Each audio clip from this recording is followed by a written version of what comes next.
Thank you, Mr. Chairman, and Director Patel. Thank you for being here. I've actually admired the way you've tried to keep your composure over the course of this. Kind of reminds me of an old Far Side comic that said the floggings will continue until morale improves. The last one I just coach you on, don't take the bait, because they're going to use that discussion between you and Senator Schiff, as you've suggested before, to raise money. Just sit down in the quiet confidence that you're doing a good job. Real quick, in less than 30 seconds, give me your resume again on why you're qualified for this position. Thank you, Senator. I served as a public defender and national security prosecutor. I tried over 60 criminal trials to verdict in state and federal court. I served as the lead investigator on the House Intelligence Committee and the counterterrorism expert there, unfolding the Russiagate investigation. I served as the head of counterterrorism for a presidential White House. I served as a deputy director of national intelligence at the Office of Director of National Intelligence, overseeing our 17 intelligence agencies. I served as a chief of staff to the Department of Defense and the Secretary of Defense, overseeing a $2 trillion financial equity flow, and also defending the homeland and providing for our no-fail mission. We could drill down in details, because I've studied that record, and I think you should be very proud of it. I just did that for the benefit of the liberal media that just keep referring to you as a podcaster, I think, and I appreciate you giving me that resume. Is a good body of work. It's why I supported your nomination so strongly when you were before this committee. Really quickly, too, on the events of last week and the sad death and assassination of Mr. Kirk, I seem to recall that Mr. Zinn, I think, was the first person of interest. He was reported to be saying, "I shot him, now shoot me," or something to that effect. Would that have more or less, and your job is to calm the tensions, right? There were people running all over the building. People are afraid over there. Could it be that because you were in possession of some of that information that maybe you did just characterize as getting our man, that maybe that's what led up to it, if those facts are correct? What led me to that is to the eliminate subjects, but also we were in a period with inside of 24 hours where we didn't know who the shooter was. Well, that's why I asked, because people are forgetting that this man was reported to have been saying, "I shot him, now shoot me." They're also forgetting that he brought in an attorney and said that he'd fabricated the claim to draw attention away from the actual shooter. And he went on to get multiple charges for possessing child pornography and sexual abuse material on his phone. So I'm just saying that it just seems to me that in the moment, maybe you should have used different words, but I can't imagine that the amount of time that we've spent on that subject in the hearing today. But I think it's because they're really worried that they're another punchline to an old joke. Your work, it's working in practice, but it's not working in their theory. They haven't heard you, so it's working in practice, but not in theory. They haven't heard you say multiple times that you've plussed up FBI resources in every state. They haven't heard you when you've talked about year-over-year comparisons for results. I don't care how many people you have at HQ, as long as you keep producing those results and they're good. They need to be sustained. Now, I am a little bit concerned about the deployment of National Guard troops to dangerous cities, but you keep on mentioning something I'm going to go back to in terms of joint task forces. You also did a great job of explaining why you think you should save money and go out and fly out of an airport versus an easy trip across the Potomac to National. I love all those responses. I'm not going to repeat them here. But I'm worried that if we move in too quickly, let's say to Memphis, I should back up and say I was Speaker of the House in North Carolina. And I would consider it a personal failure on the part of state leadership if they have to call in federal resources to do their job beyond what they do every day, and that's promoting joint task forces. I've seen ATF, DEA, FBI. I've been in the briefing rooms at 3 o'clock in the morning about to go and do a 55 no-knock warrants on bad people. You all do that every day, and thank God that you are.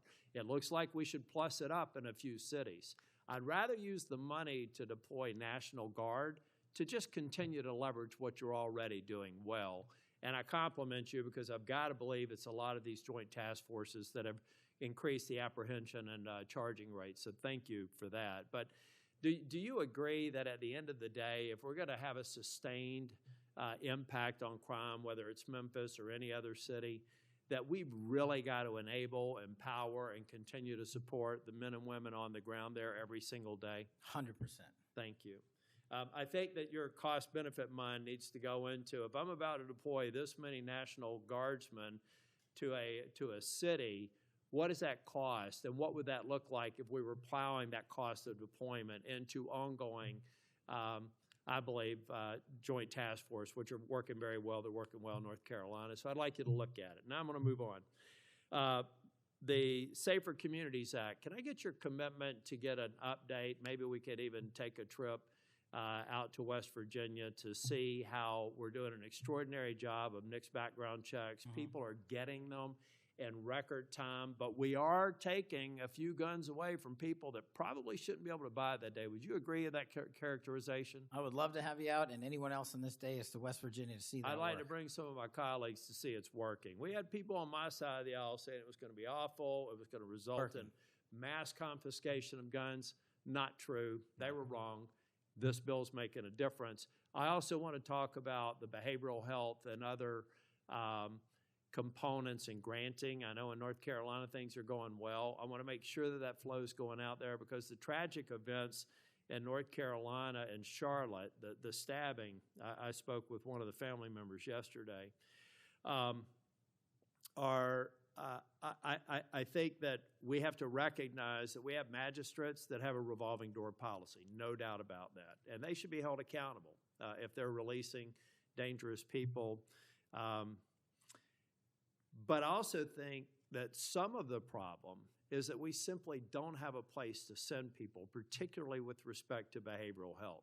We have got to continue to, every law enforcement officer I've ever spoken with says, look, I've got law enforcement officers seconded to an emergency room because I've got somebody with no place to send them. I don't have a bed upstairs I can send them to. I don't have a behavioral health facility. We've got to provide more ways to detain people that are a risk to themselves and a risk for the community. And I really do believe Safer Communities Act is a good framework for doing that. That's only a comment.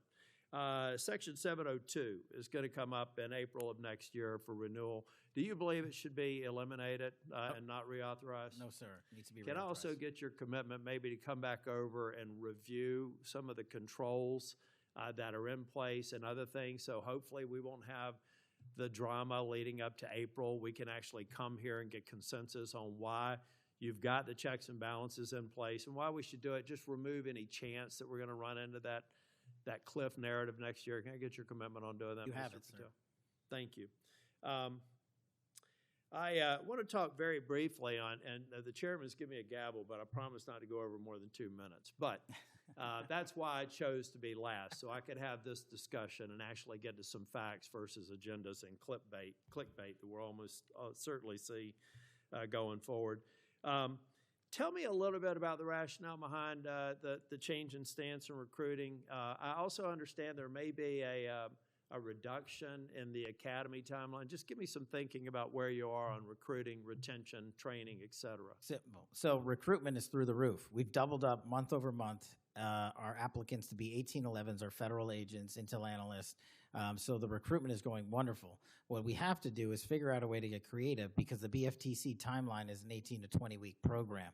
And what we've done to address the openings we have for 1811 BRIC agents is we opened it up to the interagency and said, hey, do you at Secret Service or DEA or ATF want to come over? You guys went through FLETC. You guys were cops or military officers. You're law enforcement. So we created a shortened bridge program of 6 weeks at Quantico that if you want to come over and be an FBI agent, you can do so. There's transfers all the time. We just made it easier. And we're also recruiting police officers who might not have a college degree. But in my opinion, that does not disqualify them from serving our community. So we're welcoming them. It's a rigorous application process. It's just one item. But we are changing the timelines based on the needs of the country, but not jeopardizing quality. I'm glad you you mentioned that. I heard someone, almost a throwaway line, that you were hiring people without a college degree. Most of them have had basic law enforcement training, all the kinds of certifications. You're talking to somebody who didn't achieve my 4-year degree until I was 37. I'd like to think that I brought some things to the table, and I think that those people, the mere comment, I think, is inappropriate for somebody considering this to think that they're a lesser person because they don't have a piece of paper. I wanted to get back to the last thing that I will talk about. I'll follow up with some questions for the record. Thank you, incidentally, for consistently being responsive to any inquiries I've made to you. But on the Kirk shooting, I do believe that that Senator Schmitt's numbers are right.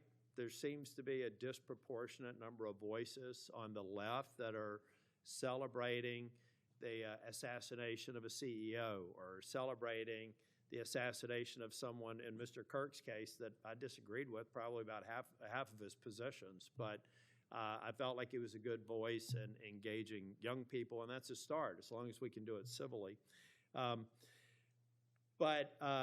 And then I also just went back online because I've hammered on this committee multiple times. I just went online and I found in Pinterest that even today you could order a T-shirt that says ACAB 13.12, which translates to all cops are bastards. Or if you don't like that shirt, you can go get an F the Cops shirt at the same website, on a location on Pinterest.